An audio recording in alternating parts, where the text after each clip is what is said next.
दोस्तों नमस्कार, स्वागत है आपका बड़ी खबर बड़े खुलासे में। दोस्तों आम आदमी पार्टी के लिए बड़ी खबर है और खबर यह है कि मनीष सिसोदिया और सत्येंद्र जैन फिर से एक बार जेल की सलाखों के पीछे जा सकते हैं, ऐसा कहना एसीबी का है। एंटी करप्शन ब्यूरो ने क्लासरूम घोटाले की जांच में बड़े सबूत उनके हाथ लगे हैं और इस मामले में अब ईडी ने भी छापेमारी की थी। दोनों के संयुक्त अभ्यास में यह पता लग चुका है कि दिल्ली में क्लासरूम घोटाले में बड़ा घोटाला करके और इस सारे मामले में मनीष सिसोदिया सत्येंद्र जैन के खिलाफ सबूत मिले हैं। असल में जब आम आदमी पार्टी की दिल्ली में सरकार थी तब इन्होंने दावे किए थे कि हम वर्ल्ड क्लास शिक्षा नीति, शिक्षा विभाग दे रहे हैं, बड़े बड़े स्कूल बनाए जा रहे हैं, लेकिन खेल यह था कि 5 लाख रुपए की लागत से बनने वाली क्लासरूम, उसमें बिल लिए गए 25 लाख के, यानी 5 गुना अधिक उसकी कॉस्ट दिखाकर और बिल ले लिए गए। और इसमें भी जो ईडी ने खुलासा किया है वो ये कि जो श्रमिक हैं यानी मजदूरों के नाम पर बैंक खाते खोल दिए गए और उन बैंक खातों में पैसे ट्रांसफर किए गए। इस मामले में जो बिचौलिए और जो ठेकेदार हैं उन सबसे यह खुलासा हुआ है।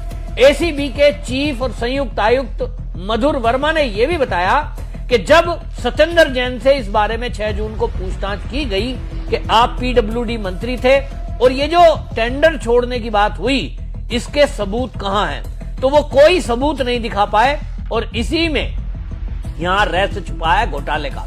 भाई आपने कहा कि कैबिनेट नोट हुआ था, 2000 करोड़ से ऊपर का टेंडर है और इस टेंडर में यह कहा जा रहा है कि 2892 करोड़ रुपए की लागत से 12748 क्लासरूम बनने थे।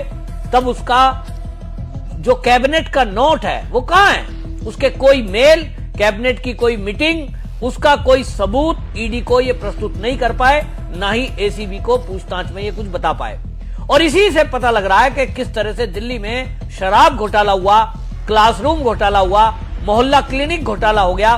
तो अब इस मामले में क्योंकि शिक्षा मंत्री मनीष सिसोदिया थे, उप मुख्यमंत्री के साथ साथ उनको वर्ल्ड क्लास शिक्षा मंत्री बताया जा रहा था, लेकिन अब जो खुलासा हुआ है, अब एसीबी के सूत्र ये कह रहे हैं कि अब इनको हम कभी भी गिरफ्तार कर सकते हैं क्योंकि पूछताछ के दौरान इन्होंने जो सबूत नहीं दिए। उसके बाद जो आगे ईडी की जो छापेमारी हुई है, 37 लोकेशन पर दिल्ली में छापेमारी हुई थी और उस छापेमारी में ठेकेदार जिन्होंने ठेका लिया, ऐसे 37 ठेकेदार बताए जा रहे हैं जो आम आदमी पार्टी के ही कार्यकर्ता हैं, उन्हीं को ठेका दिया गया। इसके अलावा शिक्षा विभाग और पीडब्ल्यूडी के सरकारी कर्मचारी और अधिकारियों के ठिकानों पर छापेमारी की गई थी। इस छापेमारी में आपको बताएं अभी तक बहुत बड़े बड़े सबूत इस बात के मिले, जैसे कि मैंने कहा श्रमिकों के नाम पर पैसे ट्रांजैक्शन किए गए। 300 से अधिक ऐसी पासबुक ये मिली हैं और इसी पासबुकों में घोटाले का रहस्य छुपा हुआ था। जैसा कि पता चला कि भाई पैसे कहां गए, कमीशन का जो पैसा है वो श्रमिकों के अकाउंट खुलवा दिए गए और श्रमिकों के अकाउंट में वो पैसे ट्रांसफर कर लिए गए। फिर वो पैसा विड्रॉल करके और कहां गया? नेताओं की जेब में, अधिकारियों की जेब में गया।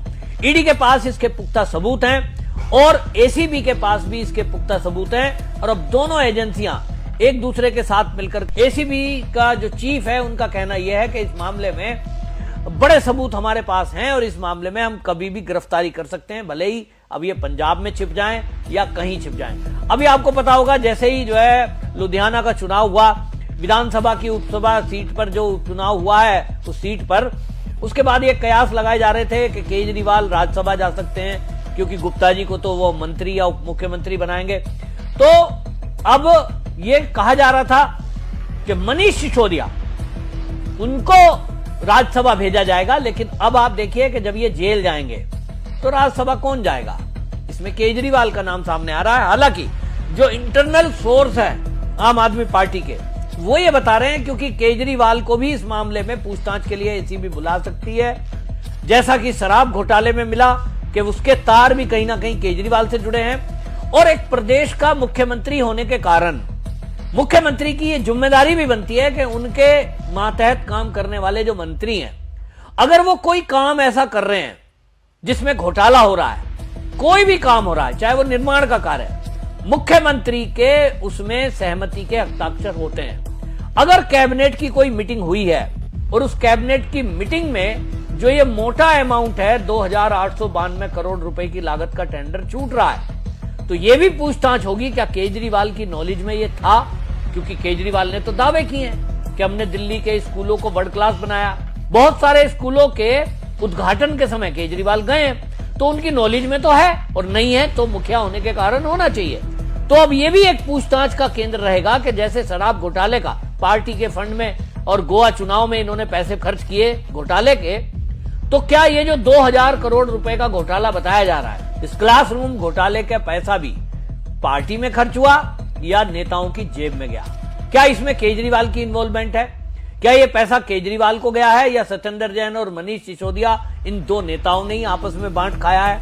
ये पूछताछ के बाद पता चलेगा। और इसीलिए एसीबी का कहना है कि इनकी गिरफ्तारी जरूरी है, क्योंकि जब 6-6 घंटे इनसे पूछताछ हुई, ये कोई खास जानकारी नहीं दे पाए। अब इस मामले में पहले ईडी पूछताछ करेगी, और जो कानून के जानकार हैं और सोर्सेज हैं वो ये बता रहे हैं कि अब इस मामले में एसीबी पूछताछ करेगी, उसके बाद ईडी इनको ट्रांसफर कर लेगी केस को, और ईडी की गिरफ्त में आने के बाद आप देख ही रहे हैं जैसे मनीष सिसोदिया, सत्येंद्र जैन 1 साल से ऊपर जेल में बंद रहे थे, तो ये जेल में बंद रहेंगे। और आपको बताएं जब पंजाब का लुधियाना वेस्ट सीट का जो उपचुनाव था, रेखा गुप्ता उसमें प्रचार में गई थी, और वहीं उन्होंने बोला था कि ये जो यहाँ नेता प्रचार में लगे हुए हैं, मनीष सिसोदिया को पंजाब का प्रभारी बना रखा है, ये तो जेल जाएंगे। रेखा गुप्ता का तो दावा ये तक था कि केजरीवाल को भी आना पड़ेगा। तो मैं पहले ही आपको बता रहा था, जब मैंने न्यूज की थी मैंने आपको बताया था, रेखा गुप्ता दिल्ली की मुख्यमंत्री हैं, उनके पास ये जानकारी है, और एसीबी के अफसरों ने उनको जरूर ब्रीफ किया होगा कि उनके पास क्या क्या सबूत हैं और तार कहां जुड़ते दिखाई दे रहे हैं। तो एक तरह से रेखा गुप्ता ने जो बोला उनकी बात सच होती दिखाई दे रही है। रेखा गुप्ता के पास पूरी जानकारी है कि घोटाला किस कदर हुआ, कौन कौन लोग इन्वॉल्व थे इसमें।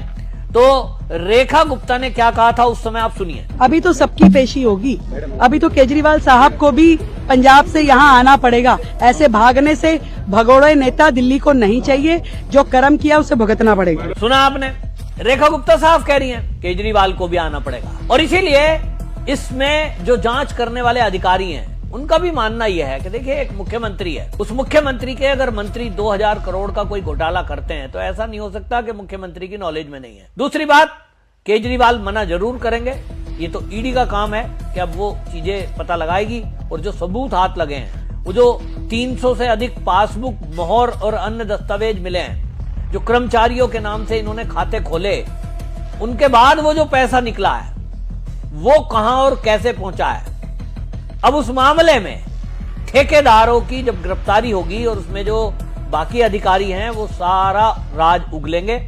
लेकिन इस मामले में अभी तक पब्लिक तो यही कह रही है कि पहले केसों की तरह भी इसमें कुछ नहीं होने वाला, इनको जमानत मिल जाएगी, क्योंकि कोर्ट में, सुप्रीम कोर्ट में जाते ही जमानत मिल जाती है।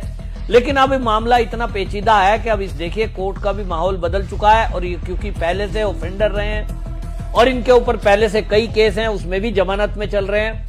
तो कुल मिलाकर के एक बड़ी मुसीबत इन आम आदमी पार्टी के नेताओं के ऊपर आने वाली है। कम से कम ये दो नेता, सत्येंद्र जैन, मनीष सिसोदिया, ये दोनों तो इस मामले में ईडी की गिरफ्त में आने वाले हैं। पहले एसीबी पूछताछ करेगी, उसके बाद ईडी इनको गिरफ्तार कर लेगी, ऐसा सूत्रों से पता लग रहा है। कोई ये कह रहा है कि साहब पंजाब में है, पंजाब से दिल्ली नहीं आ रहे, वहां जाने का कारण ही यही है, क्योंकि भाई जिसने घपला घोटाला किया है, किसी ने चोरी कर रखी होगी, तो चोर को तो पता है ना कि मैंने चोरी की है, मैं अपराधी हूं, आज नहीं तो कल पुलिस ढूंढती हुई आएगी। और इसीलिए ये दिल्ली छोड़ करके सब पंजाब में भागे हुए हैं। केजरीवाल, मनीष सिसोदिया, सत्येंद्र जैन, विभव कुमार, आप देखिए सारे नेता सब पंजाब में डेरा डाले हैं। तो इन सबको अब गिरफ्तार करके ये कहा जा रहा है एसीबी वहीं से लाएगी, अगर ये खुद नहीं आएंगे वहीं से खींचकर इनको लाया जाएगा, एसीबी का अधिकारियों ने साफ कर दिया है। तो कुल मिलाकर के एक और नया और बड़ा घोटाला आम आदमी पार्टी का, केजरीवाल की सरकार का खुलकर सामने आया है। आपकी इस पर क्या राय है कमेंट में जरूर लिखें, वीडियो शेयर करें। वंदे मातरम।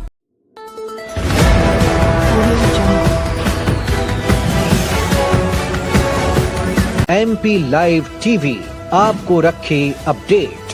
सच, जो हम आपको ऐसी बताएंगे। ही तमाम खबरों से अपडेट रहने के लिए MP live TV news channel को सब्सक्राइब करना ना भूले।